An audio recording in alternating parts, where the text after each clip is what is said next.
La vannerie véritable est fabriquée en moelle de rotin, à partir de tiges de palmier à rotin dont on a retiré l'écorce. Dans cet atelier, on tresse les paniers à l'aide d'un métier manuel. On utilise ici de l'éclisse de moelle. Le dessous est plat et le dessus arrondi. La technique consiste à entrecroiser les tiges en alternant dessus et dessous. Les tiges verticales sont tendues à l'aide de cordes lestées.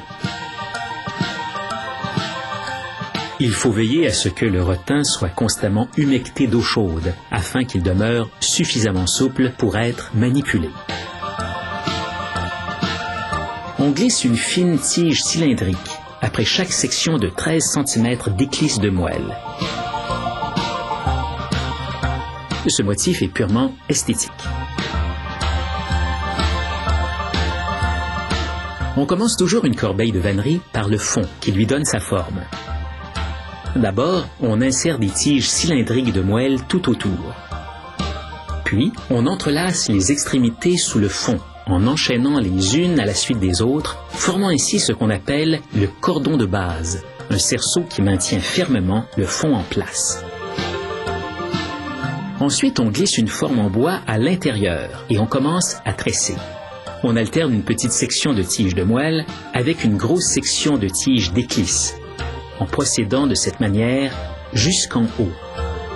Pour maintenir les tiges ensemble, on n'utilise ni colle ni agrafe, mais bien un crochet, avec lequel on compresse les rangs afin d'obtenir un tressage serré et régulier. Et maintenant, la touche finale. On tresse la portion restante des tiges verticales pour former une bordure décorative. Cette technique particulière de tressage est très complexe. Il faut se servir de ses 10 doigts et d'un outil spécial pour séparer les tiges rebelles. On taille ce qui dépasse avec une pince coupante. Une fois la corbeille terminée, on enlève la forme modulaire en bois, dont les composants sont numérotés afin de faciliter l'assemblage pour la corbeille suivante. Il existe une manière plus élaborée de terminer la corbeille, la technique de l'arceau. On égalise les tiges verticales, on les plie en forme d'arceau, puis on les intercale 3 tiges plus loin.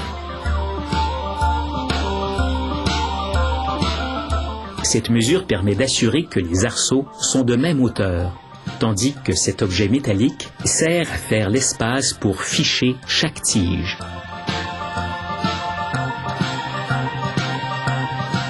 Les vanniers créent des motifs magnifiques en combinant des tiges de taille et de formes différentes.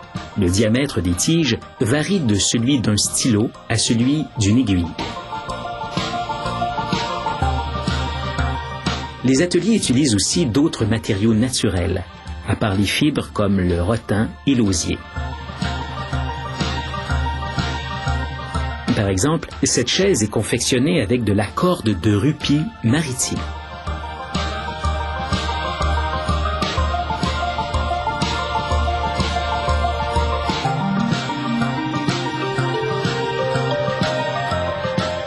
Il existe aussi des fonds de chaises en vannerie.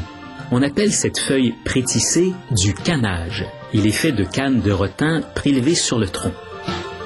Tout d'abord, on l'enfonce dans la fente située dans le cadre en bois de la chaise. Puis, on colle une bande de moelle de rotin au bout pointu, qu'on enfonce à l'aide d'un marteau afin de maintenir la feuille de rotin en place.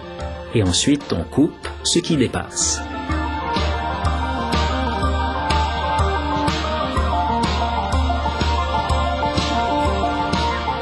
Comme la vannerie est faite de bois, on peut la teindre, la peindre ou la laisser au naturel. Enfin, quel que soit le fini adopté, on passe 2 ou 3 couches de vernis pour le protéger.